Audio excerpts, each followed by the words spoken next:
La miniserie Adolescencia, estrenada en Netflix el 13 de este mes, se convirtió rápidamente en un fenómeno global que disparó análisis y debates sobre problemas que afectan hoy a las relaciones entre los más jóvenes y entre esos jóvenes y los adultos. Creada por Jack Thorne y por el actor británico Stephen Graham, los 4 capítulos de 1 hora cada uno proponen una interpelación muy intensa. What are you looking for? You're making a big mistake. He's only a kid. Dad, I haven't done anything. La historia gira en torno a Jamie, un joven de 13 años, muy buen estudiante, acusado por el homicidio de una compañera de clase. Pero no se queda en los detalles del crimen, no es un thriller clásico. Aborda las causas psicosociales que llevaron a que una jovencita fuera asesinada de 7 puñaladas. A partir de un caso con consecuencias extremas, se recorre una serie de situaciones de la vida cotidiana que pueden ocurrir puertas adentro del hogar, o en las instituciones educativas y en las redes sociales. Y de ese modo van aflorando varias patologías como el bullying, el ciberacoso, la masculinidad, la necesidad de validación, la sexualidad, la desconexión entre padres e hijos y las distancias comunicativas e interpretativas en el lenguaje que utilizan los nativos digitales y el lenguaje de los adultos de hoy. Perdón, hijo, tendría que haber hecho más, dice Eddie entre llantos en uno de los momentos culminantes de la trama. Teniendo en cuenta toda la repercusión que ha tenido este audiovisual, les proponemos en los próximos minutos un primer abordaje de las discusiones que plantea. Y para eso recibimos a Roberto Balaguer, psicólogo y docente especializado en el vínculo entre los jóvenes y el mundo digital. Roberto, bienvenido, gracias por acompañarnos. Muchas gracias por la invitación, Emilio. Justamente, considerando que como profesional tú te especializas en esta temática, te pregunto en primer lugar, ¿cuáles fueron las sensaciones? ¿Cómo fue tu reacción inicial después de ver los 4 capítulos? Bueno, vamos a ser bien honestos. O sea, para mí fue, la primera reacción fue, yo trabajo de esto, yo no tengo ganas de ver esto. Yo entro a Netflix a divertirme y esto me hizo pensar y esto me hizo, remitirme a la actividad diaria. Entonces, honestidad total, esa fue la primera cosa. Yo acá vengo a divertirme, pero acto seguido dije, esto es una patada en el pecho. Esto es una patada en el pecho y realmente acá se condensan un montón de problemas cotidianos, quizás en este caso con una situación extrema, pero que ilustra, ¿no? y pone luz sobre un montón de cosas que pasan a diario. Quizás no con el final que tiene Jamie, quizás no con la dimensión trágica e irreversible de una muerte, pero en muchos puntos hay cosas que de la cotidianeidad, ¿no? que no se necesita ir a Estados Unidos, que están ahí a 2 cuadras de tu casa, ¿no? Entonces, a partir de ese segundo tiempo empecé a pensar y realmente me volví, me suele pasar, ¿no? Bastante obsesivo con eso, y estuve varios días buscando interlocutores para poder hablar de la serie, porque había quedado con muchas preguntas, con muchas reflexiones, porque realmente no fue una serie más, ¿no? ¿La viste una sola vez? La vi una vez y pedazos con uno de mis hijos. Ajá. Bueno, eso que acabas de agregar es muy interesante. Ya hablaremos de cómo se mira o cómo conviene mirar esta serie, ¿no? Pero ya que amagabas a ir por ahí, y ya que yo hice una introducción recién, para ti, ¿cuáles son los principales puntos de reflexión que dispara esta miniserie? A ver, un listado, por lo menos, para después profundizar. Son varios. Lo primero es primero lo difícil de ser padres, ¿no? Y las sutilezas que tiene a veces el ser padres, lo difícil de ubicarse realmente como adultos, ¿no? Yo creo que la serie muestra cómo la gran mayoría de los adultos adolecen, ¿no? De poder ubicarse realmente en un rol adulto, ni los docentes, ni los propios padres, ¿no? Después seguramente ahondaremos en eso, es decir, visto de afuera pueden ser, y ellos mismos tratan de si se quiere, de autocalmarse, decir fuimos buenos padres, ¿no? Pero también reconocen que fallaron en algunos puntos, ¿no? Y después está toda la otra dimensión, digamos, de los vínculos entre los adolescentes, el mundo digital como un lugar que queda a espaldas del mundo adulto, ¿no? Que queda muchas veces con códigos, con maneras de comunicarse, con lenguajes que quedan totalmente ajenos, y donde los adultos, está bien que quedemos afuera, lo que está mal es que no nos interioricemos, que no preguntemos, ¿no? Que no hagamos el esfuerzo de intentar generar comunicación para entender mejor una mentalidad que está en pleno proceso de desarrollo. Vamos a ir de a poco y vamos a poner claro el acento en los padres y la paternidad. Enseguida vamos a llegar a eso, pero en la trama de la miniserie los problemas aparecen por todos lados, ¿no? El liceo en particular. Veamos qué ocurre en el liceo. Es un instituto de buena calidad en su edificio, su mobiliario, su infraestructura en general, pero el bullying va emergiendo aquí y allá cuando los policías caminan por los corredores y salones de clase. La amiga de la chica asesinada está desesperada porque quien acaba de morir era la única compañera o compañero que la entendía y no la acosaba. Las autoridades del centro educativo aparentemente están desbordadas por estos microproblemas, llamémoslos micro, no son micro, y no estarían empapadas de lo que ocurre con sus alumnos en las redes sociales.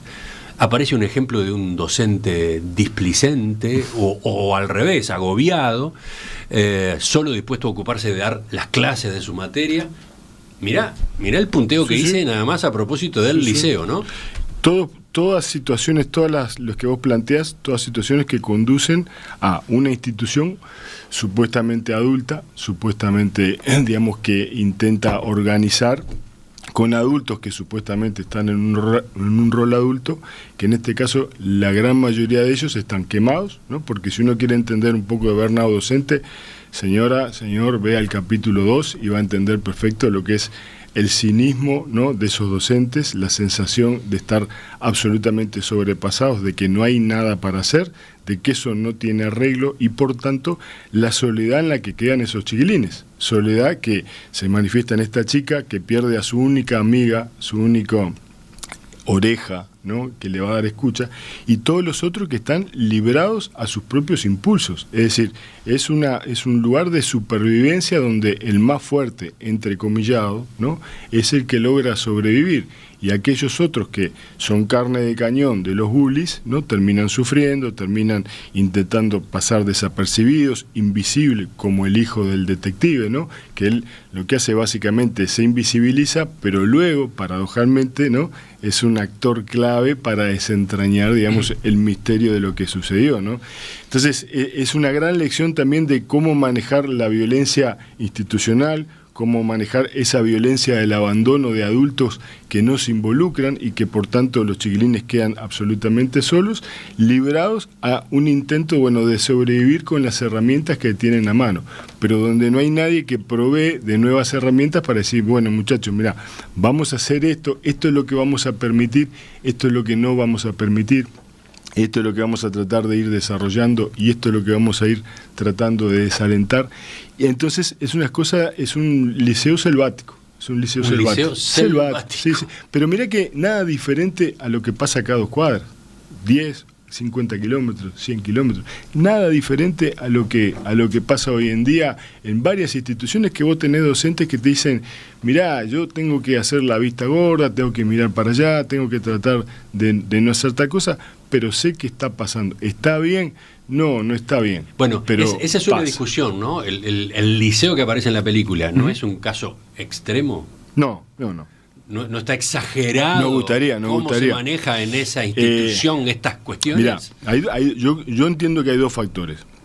Uno es el cultural, ¿no?, donde en esas sociedades más anglosajonas ese modo de vinculación es mucho más común, ¿no?, que lo que sucede en nuestras aulas. Pero si uno cree que eso dista demasiado de la cotidianidad, yo con esto, cuidado, o sea, no estoy diciendo que todos los lugares funcionen así, pero que hay muchos lugares que son iguales o muy parecidos a esto, sí, lo puedo afirmar porque los docentes que trabajan en determinadas situaciones seguramente lo podrán corroborar. ¿Es lindo? No, es muy feo, pero eso está sucediendo hoy en día también en el Uruguay, ni que hablar en Argentina, ni que hablar en la región. Es decir, no es una cosa que lo veamos que sucede en Inglaterra, decimos, esto llegará algún día. No, ya llegó hace tiempo. Sigamos. Ahora sí, padres. No solo los padres del joven asesino comprueban de manera brutal que fallaron en la crianza de su hijo. También está el personaje que ya apareció mencionado, el del detective a cargo de la investigación. Sí. Él de repente comprende que no tiene un vínculo adecuado con su hijo, claro, y que conoce poco de él. Como todos los adultos ahí, todos... Eso se esboza en los 2 primeros minutos del primer capítulo, sí, ¿no? Sí, lo plantea como un problema. En los 2 primeros minutos, cuando están por iniciar el operativo y este agente baja del auto para tener una llamada con su hijo, ahí ya eso se vislumbra, pero después queda completamente claro en ese capítulo, el capítulo 2, ¿no? Fíjate que en ese caso él habla como desde un mandato, ¿no? Es decir, debería hacer tal cosa, pero no hay un verdadero involucramiento emocional, no hay un deseo de hacerlo, hay una cosa de sentirse fallado, ¿no? Y saber que debería estar haciendo. Lo mismo que le pasa al papá de Jamie, ¿no? Al final, ¿no? Hay un mandato, pero no hay un involucramiento. Pero es el momento que no quiere ir a clase, ¿no? Que claro, busca excusas para no ir a clase. Pero el padre lo ve como flojito. Ahí está, el padre y después lo habla ve como con la flojito. madre para que se asegure de que vaya, claro, ¿no? Entonces, ahí donde... Eso es lo genial de la serie, porque es donde ves que los adultos muchas veces ponemos el acento donde no va, ¿no? Que es flojito, que no quiere ir, que es un aragán, le falta decir que es un aragán. No, estaba siendo buleado, lo vemos en la serie. El chiquilín no quería ir porque la pasaba muy mal. El único momento, y me parece genial cómo lo logra, el pibe el hijo del detective, hace todo lo que está bien, ¿no? Hace todo lo que está bien. El Botija, un chiquilín la rompe, digamos, la saca del estadio, porque mirá, ojo, Roberto no está hablando del actor, que es muy bueno. No, estoy hablando del personaje del hijo del detective, ¿no? Que vos tenés, es hijo de un padre, ¿no? Que aparece como muy rudo, muy masculino, ¿no? Muy ganador, ¿no? Que no logra contactarse con él. Va a un liceo donde todos lo bulean, ¿no? Donde todos le tiran en su plato los restos de comida, ¿no? Y él no hace nada. Y sin embargo... Es el mismo liceo del niño, del joven asesino, ¿no? Y es allí que llega la policía a hacer toda una recorrida. Ahí está. Y él tiene la amabilidad, la precaución, el cuidado, ¿no? De cuando le va a decir a su padre, mirá, papá, vos te crees muy buen detective, ¿no? Vos te parece que te la sabes toda, pero yo...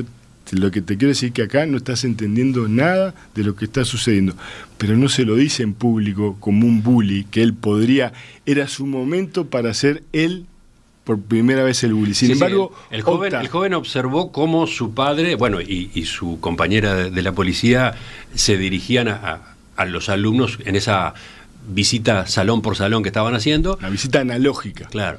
Vio cómo hablaban, vio las preguntas que hacían. Y todas las preguntas inadecuadas. Y reacciona y dice, vení, vení papá, vamos a hablar. Vení pibe. Vení pibe, prácticamente es vení pibe. ¿no? Vení pibe que te voy a mostrar, pero no botijeándolo. No lo botijea, no lo botijea. Y es un chiquilín que tenía todas para botijear al padre, porque el padre lo botijeaba, ¿no? Sin quererlo, pero lo botijeaba. Los chiquilines, compañeros, lo botijeaban. Y sin embargo, él toma la precaución de sacarlo, lo saca aparte, incluso de su propia compañera. No lo, van a un salón vacío. Van a un salón y dicen, mira papá, esto es así, estas siglas, ¿no? Estas rosas que aparecen, estos corazones, ¿no? Quieren decir esto y esto. Y ahí es la primera vez, y eso me parece genial, ¿no? Donde vos ves que el padre lo mira con ojos que le dan valor, ¿no? Se siente orgulloso de ese hijo, ¿no? Algo que el papá de Jamie a lo largo de todas las descripciones, el fútbol, el boxeo, los dibujos, no lo logra. Sí, lo que ese hijo le cuenta a su padre detective, le explica cuáles son los códigos de comunicación en Instagram, ¿no? Exacto, ¿Qué significan los emojis? ¿Qué significan los colores de ciertos emojis como los corazones? Que no es random eso, que no están ahí esos colores porque sí, que tienen un significado que para los chiquilines, que para la generación esta digital son harto conocidos y que para los adultos son una especie de criptograma que está ahí y que no tienen la menor idea. Anotación al margen, es una clase para muchos de los espectadores, sí, ¿no? Claro. Para todos los adultos. Y lo preguntaría a nuestros oyentes que vieron la serie, ¿cuántos, al escuchar la explicación que hace ese joven a su padre detective, cuántos se enteraron de algo que nunca habían registrado, ¿no? Que nunca registraron, de vuelta, volviendo al comienzo, porque seguramente muchos estaban preocupados, ¿no? Los padres, que no se conectaran con extraños, que no hablaran con extraños, ¿no? Que no brindaran sus datos personales, todas las cosas de control, de preocupación, obsesivas a veces, y no se preocupan, ¿no? Por entender el mundo del adolescente y por entender qué le puede estar pasando a su hijo. ¿Cuántos de nuestros oyentes sabían que corazón rojo quiere decir amor, corazón morado quiere decir deseo sexual, corazón amarillo, interés mutuo, corazón rosa, atracción sin intención sexual? ¿Cuántos? Hagamos una encuesta. Hagamos una encuesta, ¿no? Es un momento así, fantástico. Ese momento es épico. Y después hay otro encuentro un rato más tarde entre ese detective y su hijo, ¿no? Que también es impactante. ¿Cuál decís? A ver. El del auto.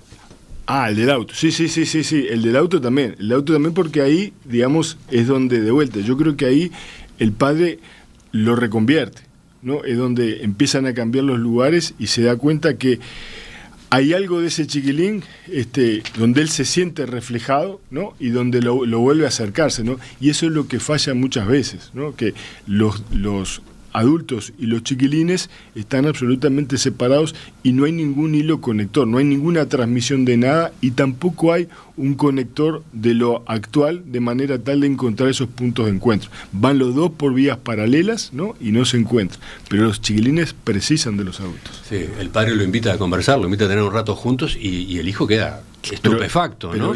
Pero porque ahí realmente lo empieza a valorar. Antes era un must, antes era una cosa que había que hacer. Tengo que pasar tiempo con mi hijo. Ahí él quiere pasar tiempo con su hijo. Y esa es la enorme diferencia. Enorme diferencia, porque eso se percibe.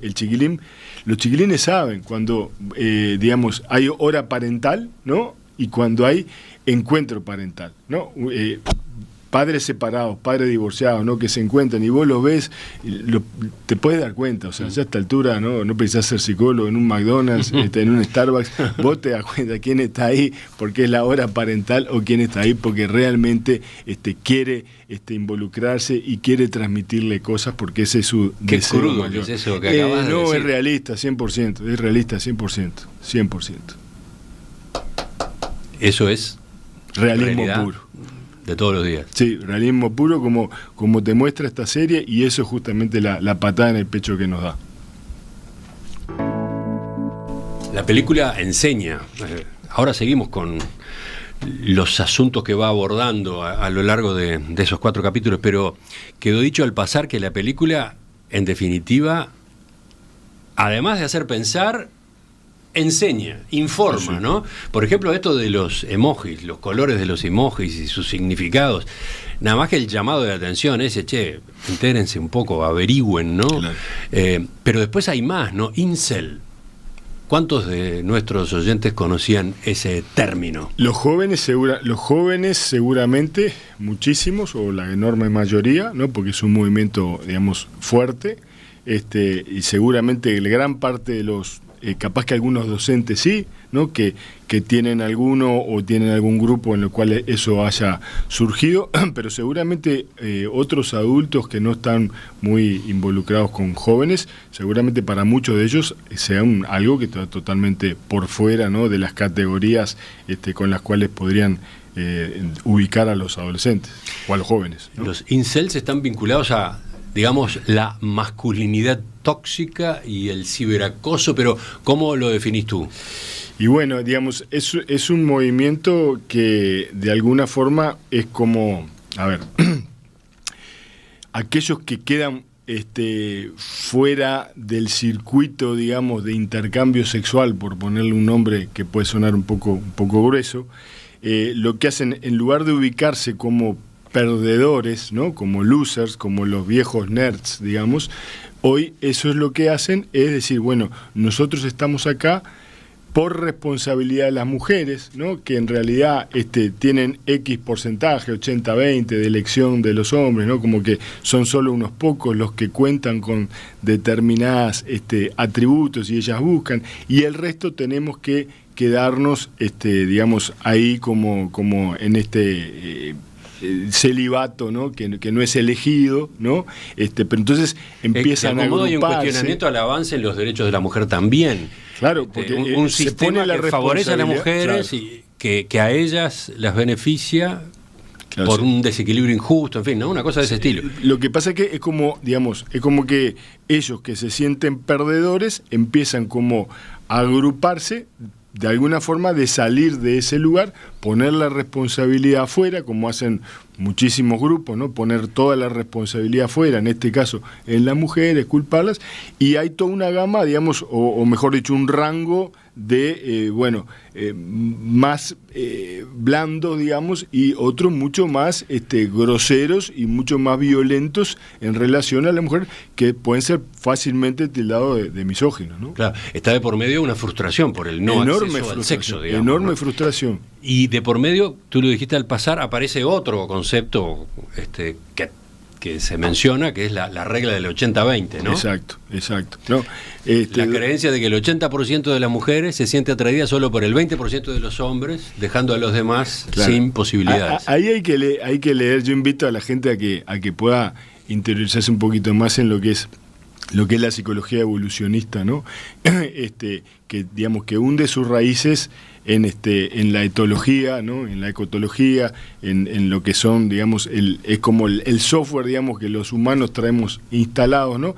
Y donde las elecciones, ¿no? De mujeres y hombres por el otro sexo están pautadas por el momento, ¿no? Y están pautadas también por distintas situaciones, donde vos tenés algunos científicos que, sin necesariamente avalar ese 80-20, dicen, bueno, que hay características, digamos, en determinadas edades, sobre todo en esas edades adolescentes, que, digamos, condicen bastante. Más adelante en el tiempo, donde, digamos, se busca una estabilidad mayor, ¿no? Un tipo de vínculo más estable, esos porcentajes cambian, ¿no? Entonces, estos chiquilines, estos hombres, chiquilines no, también hay hombres grandes, ¿verdad? 30 y pico, ¿no? Digamos, también buscan fundamentos, ¿no? Como para, digamos, justificar, si se quiere, bueno, esa unión de fuerza de perdedores, ¿no?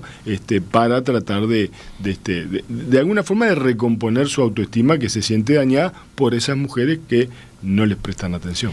Y algunas de esas mujeres pueden, a su vez, ejercer bullying sobre esos hombres, claro, o jóvenes eso frustrados, sucede, ¿no? Eso sucede. De hecho, en la serie, de hecho es el gatillo, ¿no? Es parte del trigger ese que se da para que suceda lo que sucede, ¿no? Justamente es, digamos, no solo dejar por fuera, sino hacerle ver al otro que es un perdedor, ¿no? Y ubicarlo en ese lugar, digamos, que es muy interesante, porque esto que estamos diciendo estamos spoileando, aparte. No, pero además puede sonarle políticamente muy incorrecto a varios de nuestros oyentes. ¿Cómo es eso? Una chica, una joven perseguida, entre comillas, o sobre la cual pesa el deseo sexual de un adolescente, esa joven puede a su vez hacerle bullying a ese joven. Porque además no es terrible, porque el chiquilín, cuando se acerca a esta chica, él lo dice, ¿no? Yo pensé que en ese momento de extrema vulnerabilidad de ella, ¿no? Iba a ser como más humana, ¿no? Iba a ser como mejor persona, porque no era una chiquilina que pareciera ser, digamos, tener como digamos, comportamientos por lo menos empáticos, ¿no? Sí, porque ojo, acá estamos hablando de otra de las piezas de la trama, ¿no? Exacto. De esa adolescente, de esa estudiante había circulado una foto desnuda, ¿no? Exacto. Había circulado en redes una foto desnuda. Y en lugar de eso hacerla sentir vulnerable, este pibe dice, bueno, esta es como la oportunidad, digamos, de lograr un contacto, porque él tampoco no pareciera plantearlo en términos, digamos, sexuales, lo plantea más en términos de acercamiento, ¿no? Y esta chiquilina le vuelve a responder casi como, bueno, mira, aunque mi foto circule por todo el universo, no, vos vas a ser la última persona con la que yo estaría. Y ese es el detonante también, digamos, bueno... Sí, Jamie se siente humillado. Absolutamente. Re humillado, ¿no? Entonces una gurisa que también había sido humillada, ¿no? Y ahí ve la diferente respuesta, ¿no? El hijo del detective que ha sido humillado es capaz de ponerse en el lugar del humillado, ¿no? Y no repetir eso. Y eso tiene que ver con, digamos, con que las situaciones no condicionan 100%. Este chiquilín podía haberle dicho al padre, podía haber bulleado al padre, ¿no? Haberle dicho, mirá, bueno, vos que te crees el tal detective, no saben, sin embargo, lo cuida, lo respeta, ¿no? Esta otra chiquilina no hace lo mismo, ¿no? Entonces, me parece que hay muchas enseñanzas de cómo, a pesar de que te pasen cosas, vos siempre tenés agencia como para hacer las cosas de una manera diferente. Enseguida retomamos la entrevista con Roberto Balaguer, psicólogo, a propósito de los temas que pone sobre la mesa la miniserie Adolescencia. Adolescencia, ustedes ya vieron esa miniserie de los mensajes, de la cantidad de mensajes que están llegando por WhatsApp. Me queda claro que muchos sí, una cantidad de los integrantes de la audiencia sí la vieron. Pero para los que no, les cuento, desde que se estrenó en Netflix hace poco más de 2 semanas, ha desatado un debate muy intenso en el mundo, en buena parte del mundo, y acá también entre nosotros. Por eso estamos hoy incorporando un primer enfoque sobre los temas que esta producción aborda, y para eso recibimos a Roberto Balaguer, psicólogo especializado en tecnología, educación, redes sociales y adolescencia. Ustedes nos están escribiendo por el WhatsApp que ya conocen. También pueden dejar sus comentarios y eventualmente preguntas en el foro de los oyentes en nuestra web. Ahí tenemos abierta una ventana, un título, para que ustedes se expresen sobre esta miniserie en particular. Nos interesa que allí ustedes se expresen y ustedes discutan entre ustedes, porque esta es la posibilidad de discutir. No es una vía unidireccional, está también la alternativa de que ustedes intercambien. Pero bueno, vuelvo a Roberto. Tú dijiste, o quedó dicho en el comienzo, en los primeros minutos de esta entrevista, que el caso que elige la miniserie es extremo. Sí. Ahora, yo me quedé pensando en el fin de semana de que podría ser peor. Porque retrata, digamos, una de las problemáticas más simples que enfrentan los adolescentes en redes sociales, el bullying digital, digamos, ¿no? Uh-huh. Pero hay otras posibilidades más graves, por ejemplo, que terminen cayendo en redes de cibercriminales que los chantajean y que terminan obligándolos a delinquir, incluso a cometer eventualmente un asesinato, una violación, etcétera, ¿no? Eso también existe como riesgo. Sí, eso también existe, sobre todo, y lo que hay que entender, y la serie lo muestra, es que a mayor vulnerabilidad, digamos, vulnerabilidad entendido de que hay falta de comunicación, hay falta de sostén, hay falta de límites de parte del mundo adulto, más vulnerables están a todo eso que vos mencionaste. Es decir, a tratar de encontrarse con alguien por internet, a buscar identidad siendo incel, o siendo miembro de una banda, o siendo miembro de un foro, una comunidad, que cuando los chiquilines, digamos, no tienen ese sostén, no hay una transmisión de identidad, no hay una conexión con el mundo adulto que le marque, digamos, esto sí, esto no, y dentro de estos márgenes vos podés elegir, los chiquilines necesariamente van a estar buscando algo para generar identidad, algo para sentirse formando parte de, ¿no? Y estos chiquilines que no forman parte de la comunidad educativa, que son los que quedan por fuera, que son bulleados, están mucho más sensibles y mucho más vulnerables a caer en manos de gente que se dedica y que tiene todas las herramientas bien desarrolladas como para ir captando, ¿no?, toda esa insatisfacción y ponerla al servicio de una idea X. Jamie, el adolescente, el protagonista, podría decirse, Este botija de 13 años, ¿no? En la serie 13, en la realidad 16. El actor tiene 16. Tiene 15, 16 Sí. años. Maravillosa Sí, actuación maravilloso, de alguien que maravilloso. no es un actor profesional, ¿no? El episodio 13 es su primera actuación. Bueno, Jamie insiste en que él no mató a su compañera de clase, pese a que la policía tiene pruebas abrumadoras de que sí lo hizo. Ese planteo de Jamie no es casual, ¿no? No. A su vez abre lecturas. Sí, digamos, a ver. ¿Qué está queriendo decir? Vamos a entrecomillar esto. Él dice yo no fui, ¿no? Muchísimas veces dice en el primer capítulo, ¿no? Dice yo no fui, y incluso en la entrevista con la psicóloga también lo repite, ¿no?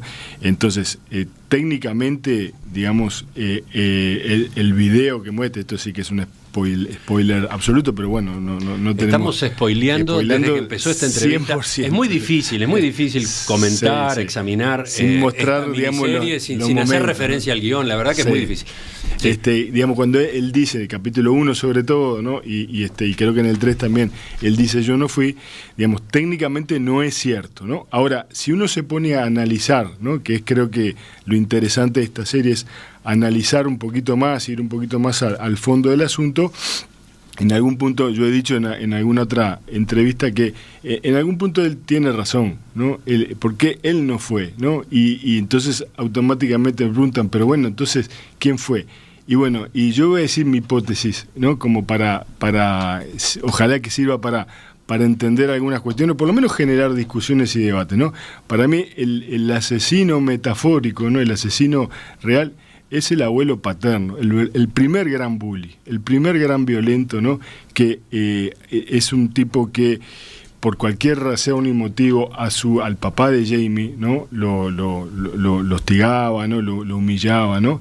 Y qué es lo que genera una violencia que está en toda la serie y está contenida, ¿no? Magistralmente. Uno dice en el capítulo 4, explotó, ahora sí, no va a poder, padre, ¿no? El padre Eddie vive arrastrando una violencia que contiene. El padre lucha contra ese asesino interno que tiene heredado, entre comillas, del abuelo, ¿no? Y es una preocupación de la esposa, a su vez, ¿no? La esposa y de la hija. Uh-huh. De la esposa y de la hija. Todos temen al abuelo ese interno que tiene el papá dentro. Y es tan brutal eso que hace que se olviden de Jamie. O sea, él deja, por no ser un padre violento, deja de ser padre. Y eso es lo que él se reprocha. Bueno, porque él se cuidó, o sea, a partir de su propia experiencia, a partir de cómo lo trató su padre a él en el trato con sus hijos, se cuidó. Se cuidó tanto que se alejó. Pero se alejó. Claro, se cuidó tanto. Entonces, eso es, obviamente no fue el abuelo está ahí y le manda 5 libras de regalo para el cumpleaños del padre, ¿no? Parece no ser una gran persona, ¿no? Pero digamos, él introdujo esa violencia ahí en la familia que hace que su señora, su hija, ¿no? Y el propio Jamie estén preocupados por esa violencia interna del padre que ha pasado toda su vida tratando de controlarla, ¿no? Entonces, técnicamente sí, Jamie es el asesino, ¿no? Pero si uno se remonta a cómo se introduce esa violencia en esa familia, es este primer padre abusador, ¿no? Hostigador, absolutamente falto de respeto, de valor, ¿no? Hacia un padre que con eso hizo lo que pudo, ¿no? Y se da cuenta al final que no alcanzó. Bueno, perdón, hijo, tendría que haber hecho más.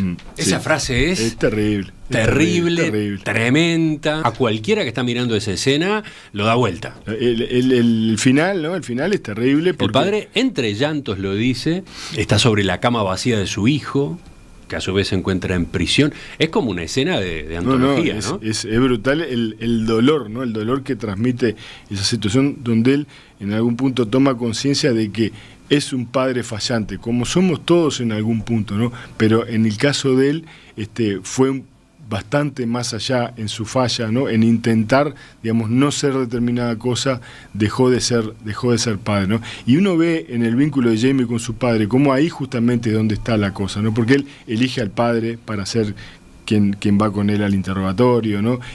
Habla con el padre, es con él, o sea, es en esa línea paterna. La madre paterna. se sorprende de que el hijo, acusado ya, elija al padre como acompañante mayor y no a ella, ¿no? Pero yo creo que ahí está justamente esta hipótesis, ¿no? De que esa violencia viene por la línea paterna, ¿no? Esa violencia que se desata y aparece en ese momento puntual de Jamie viene por la línea paterna. Por algo él llama al padre porque es quien más va a entender, ¿no? De alguna forma, quien más podría entender ese episodio de una impulsividad brutal. Ahora,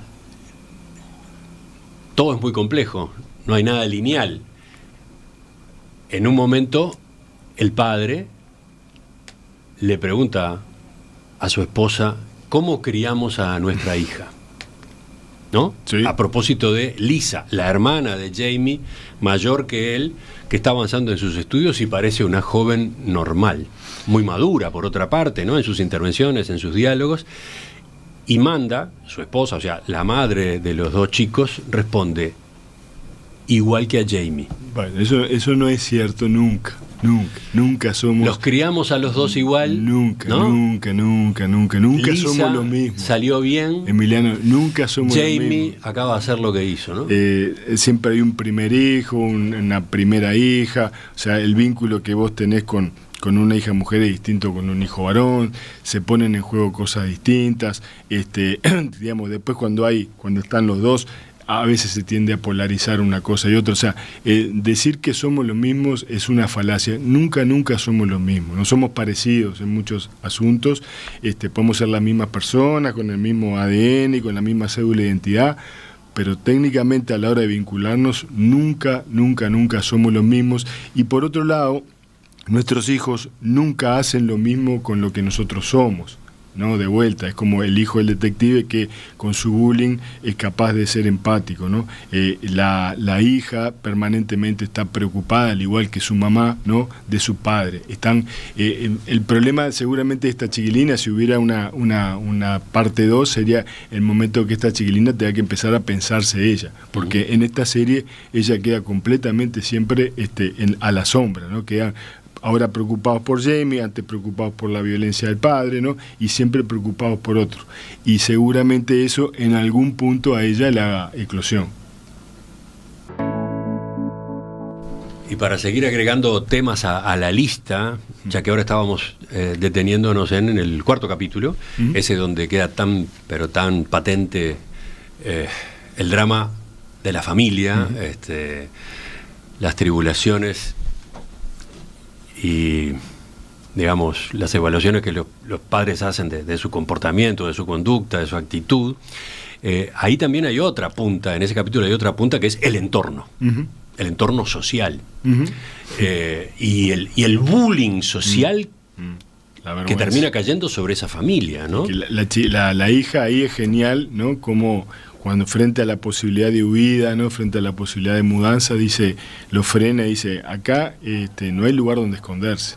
Tarde o temprano, ¿no? Esto se va a saber y vamos a seguir estando en el ojo de la tormenta, ¿no? Y eso es lo que pasa con el mundo digital, es decir, vos no tenés lugar donde esconderte, no hay lugar en el mundo porque tarde o temprano esas huellas digitales aparecen, ¿no? Es terrible porque esa familia estaba pasando por un drama profundísimo, el hijo detenido, varios meses ya detenido, se estaba esperando, digamos, la resolución judicial.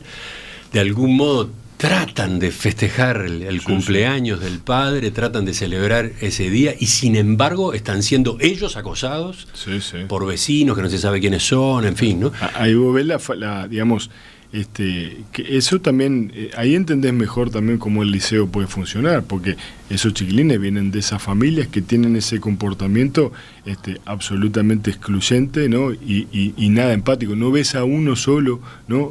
Yo no digo todo, pero a uno solo que represente la empatía, decir, nosotros los conocemos, los hemos visto, ¿no? Jamás imaginamos. No aparece eso, no aparece nadie que venga a acercarse, ¿no? No, en todo caso lo que hay es frialdad de algún vecino. Frialdad e indiferencia, pero digamos, donde uno se da cuenta que sotoboche están diciendo otras cosas.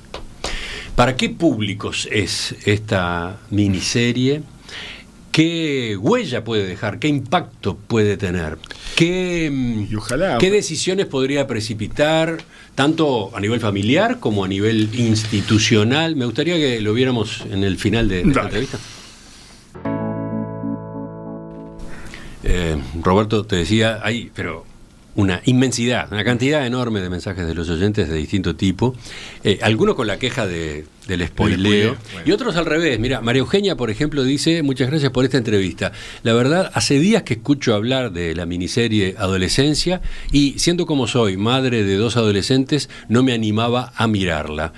Esta entrevista está siendo un gran spoiler y por ese lado me ayuda, justamente porque yo venía bloqueada, dice la oyente.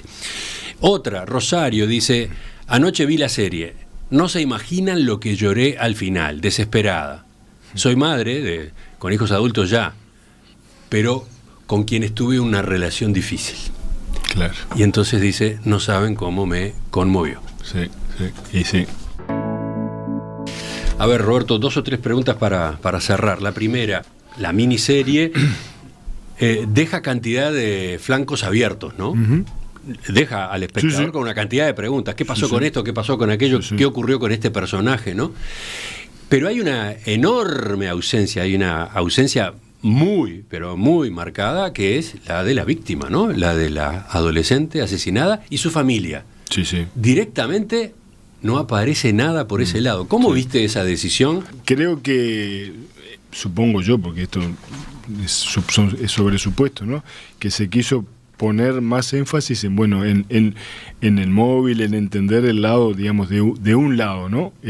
Mirá, uno de los productores, el actor Stephen Graham, ha dado entrevistas y ha explicado el origen de la miniserie. Leí en las noticias que un niño joven había apuñalado a una niña, y 3 o 4 meses después en las noticias encontré que otro joven había apuñalado a otra niña. Fueron 2 casos en los 2 extremos del país. Eso me sacudió hasta el alma. ¿Cómo un muchachito podía hacerle eso a una niña? Mi duda era ¿por qué? Y ahí va esta decisión, la que yo comentaba recién. Normalmente la historia se contaría desde la víctima, y con justa razón, esa es la fórmula, claro. Dice. Pero yo quería mostrarlo desde otra perspectiva, para decir que esto puede pasarle a cualquiera. Claro, sí, casi que a cualquiera, diría yo, casi que a cualquiera. Quizás cuando no tus cualquiera. Hijos están en sus dormitorios con su celular y su computadora, tienen acceso al mundo entero y a toda clase de influencers. El hogar no es el macrocosmo, dice él, ¿no? El problema es el contrapeso. O sea, sí, eso es cierto, esa es la diferencia que tenés hoy en la crianza de adolescentes. El problema es el contrapeso, es decir, que hay muchos padres, o mejor dicho, hay pocos padres que hacen suficiente contrapeso a eso, ¿no? De empezar a hacer tema de las cosas que ven, de interiorizarse, de hablar, no de controlar, como yo decía al comienzo, y siempre los que me conocen saben que hablo, ¿no? Sí de generar comunicación, diálogo sobre las cosas que allí suceden, justamente porque terminan siendo agentes socializantes, ¿no? El mundo exterior, y no siempre son las mejores referencias. Doy un paso hacia atrás en todo caso. Esto de que los adolescentes corren riesgos en su vida social y que los padres deberían acompañarlos mejor, en definitiva, no tiene nada de nuevo, ¿no? No, pero con la diferencia... ¿Qué es lo nuevo? Lo nuevo es que Jamie, cuando estaba en el cuarto, ¿no? Y la mamá se asomaba, ¿no? Y veía la luz prendida, ¿no? Le decía de afuera que apagar, ¿no?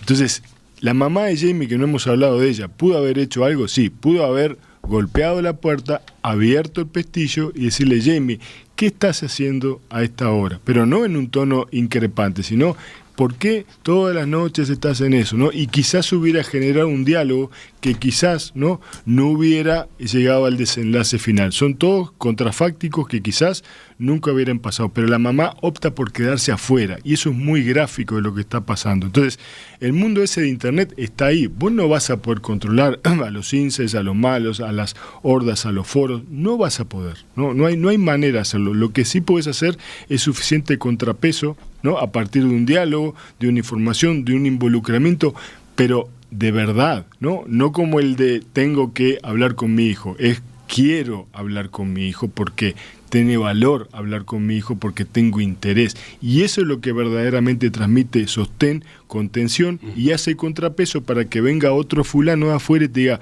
vení Jamie, vení Carlitos, vení María, ¿no? Que por acá es la salida, ¿no? Si vos no tenés padres, ni siquiera docentes, tenés un Malik, ¿no? Que es el docente, que es tenebroso, ¿no? Tenebroso sobre su postura, que absolutamente quemado, lo que se está generando es carne de cañón, ¿verdad?, para que los chiquilines se agrupen con cualquiera que sea capaz de seducirlo, de ofrecerle algo a cambio. Y ese algo a cambio, en general, ¿sabes qué es? Atención. La serie es muy potente. La serie es muy potente. Más allá de que a lo largo de esta entrevista hemos mencionado algunos detalles del guión, de la trama, les aseguro a quienes todavía no la vieron que cuando la muevan, cuando la vean, van a temblar. No Les es una aseguro más. que van a temblar. No es una más. Es muy efectiva, es muy removedora, decían algunos oyentes, conmovedora, decían otros. Eriza la piel. Cantidad de veces la serie sacude al espectador y provoca incluso eso que contaban algunos oyentes, lágrimas, llantos. No me extraña lo que decía ese caso recién de Rosario, lo que lloró ese oyente cuando terminó de ver la serie. Entonces, teniendo en cuenta ese valor que tiene como producción audiovisual, ¿qué te parece, Roberto? ¿Puede despertar una conciencia que estaba dormida? ¿Qué efectos puede tener? Es una serie, como vos decís, muy visceral, ¿no? Te dan las tripas, ¿no? Te sacude. O sea, si no te sacude esto, wow, ¿no? O sea, habría que preocuparse. No sé, si esto no te sacude, si esto no te mueve, si no terminás llorando en el capítulo 4, wow, también, ¿no? Para mí me hacen llorar rápido, pero digamos... Y lo notable es que lo fuerte no es la violencia explícita, ¿no? No, porque de hecho no está. No, Podría decir es el que hay dolor algo de violencia en el operativo policial inicial, sí, pero no está la violencia cruda de fondo de un homicidio, etcétera, ¿no? Pero está el germen, que es el dolor, ¿no? El dolor es el gran generador de violencia, ¿no? El dolor que vos sentís, o sea, lo sentís vos con ese padre en esa escena final, ¿no? Somos todos en algún punto, en algún momento que nos hemos equivocado, algunos más, otros menos, otros en dimensiones reversibles, otros irreversibles, pero somos todos, ¿no? Ese padre que falla. Y entonces, ¿tenés la impresión de que sí, que va a provocar consecuencias? Ojalá que sí, ojalá que estas cosas lleven a un diálogo, o sea, tenés para generar muchos diálogos. Vamos capítulo a capítulo. Capítulo 1, ¿no?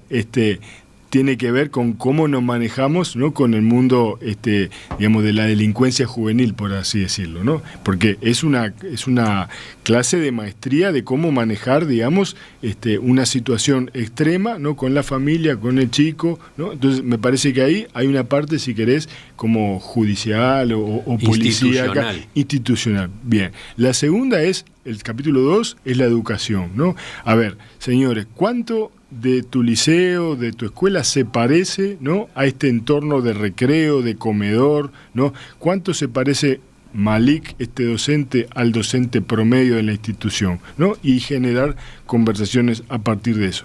Capítulo 3, ¿no? Psicología forense, no hablamos de ella, ¿no? Es muy buena la actuación, es muy bueno lo que hace.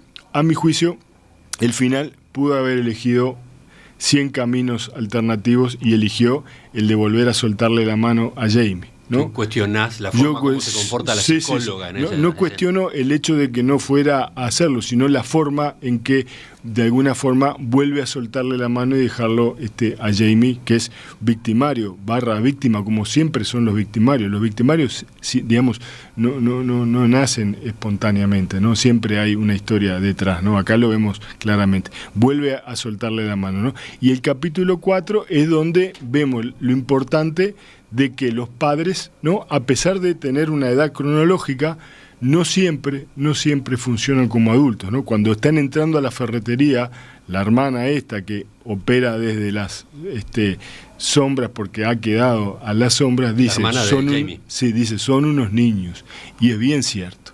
Cuando están entrando a la ferretería dice, son unos niños, ¿no? Es una pareja que en algún punto falló en poder ubicarse como adultos, en poder, digamos, transmitir algunas cuestiones.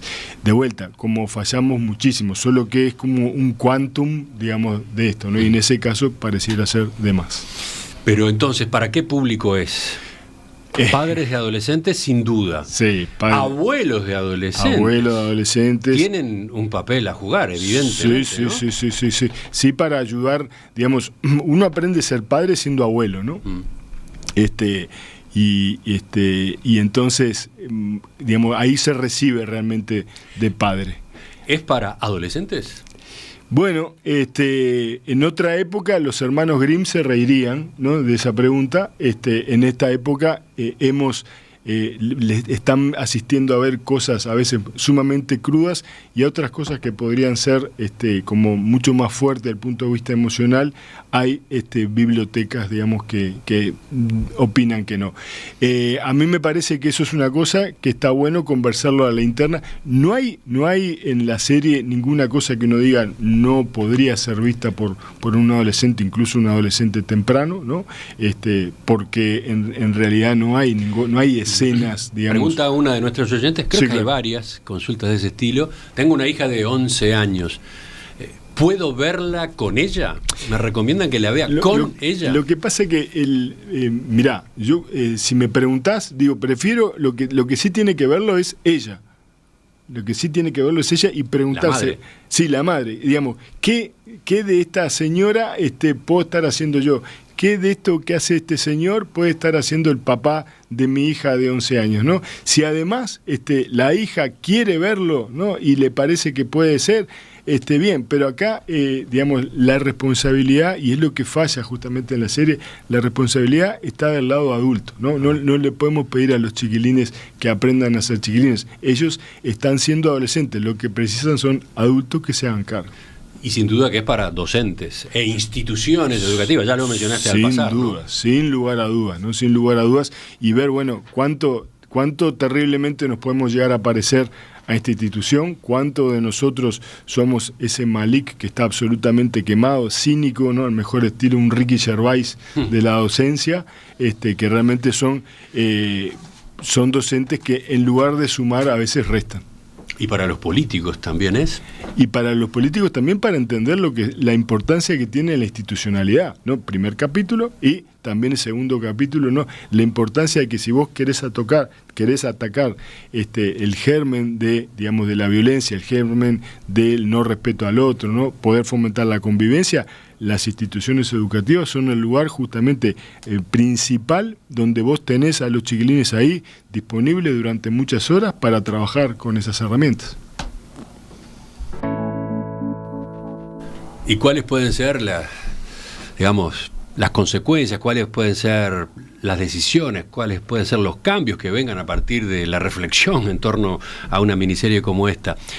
Por supuesto que hay un espectro de alternativas, pero quería preguntarte un minuto en que fuera sobre tu idea con la que sos tan insistente de las escuelas de padres. Sí, más que una idea, a partir del 2020 se transformó en un proyecto junto a mi colega Lorena Stefanelli y al doctor Ariel Gold, psicóloga y psiquiatra infantil, que justamente lo que vimos es, bueno, ¿qué podemos hacer para brindarle a los padres algunas herramientas, ¿no?, en torno a las problemáticas principales que los padres plantean, de comunicación, de límites, ¿no?, de manejo de la impulsividad, de la tecnología, y armamos una escuela de padres que la venimos desarrollando en varias instituciones educativas a lo largo de estos 5 años, y que además esto todavía no está desarrollado, pero estamos casi ahí en una plataforma ahora virtualizada con inteligencia artificial para que los padres puedan también probar cómo son como padres, ¿no? Esto es lo genial que nos brinda la inteligencia artificial, de que vos podés armar escenarios donde diga, bueno, frente a esta situación, mi reacción sería A, eso es, ¿qué generaría? ¿Cuán mejorable es? Bueno, y poder darles herramientas a los padres para ser los mejores padres posibles. Esa idea, ese concepto se puede extender, ¿no? Sí, claro. Debería extender. Se debería, es que los que muchas veces nos dicen, ¿no? De hecho, los colegios, las escuelas que lo adoptan, dicen, bueno, esto a nosotros nos facilita porque arma un lenguaje común con los padres, ¿no?, de qué es convivencia, qué es empatía, ¿no?, qué es bullying, qué es acoso, qué es límite con la tecnología, ¿no? Entonces, te da un lenguaje común que permite que a veces no se polaricen y la escuela diga, los culpables son los padres, y los padres digan, en la escuela no saben hacer nada con mi hijo. Roberto Balaguer, psicólogo especializado en tecnología, educación, redes sociales y adolescencias. Gracias por acompañarnos esta mañana. Un placer como siempre. Yo dije, este es un primer enfoque a propósito de la miniserie Adolescencia. El próximo, dentro de unos días nada más, va a ser una mesa con padres de adolescentes. A ver qué les dejó esta producción audiovisual, qué conclusiones o qué decisiones salieron de esa visualización y de esa remoción que les provocó. Y habría que seguir, por ejemplo, con adolescentes. Sí, una mesa de adolescentes, ¿qué tal? Muy interesante. A ver qué dicen ellos.